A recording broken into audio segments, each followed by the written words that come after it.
Today's word is constraint. Constraint is a noun. Constraint. Constraint. Constraint. A constraint is something that limits what you can do. examples. Budget constraints affected the project.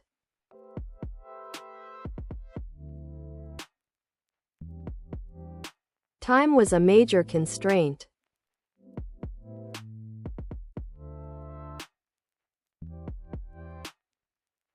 We must work within our constraints.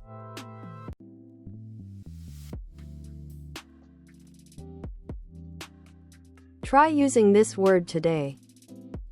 Please subscribe and join with us for daily vocabulary lessons.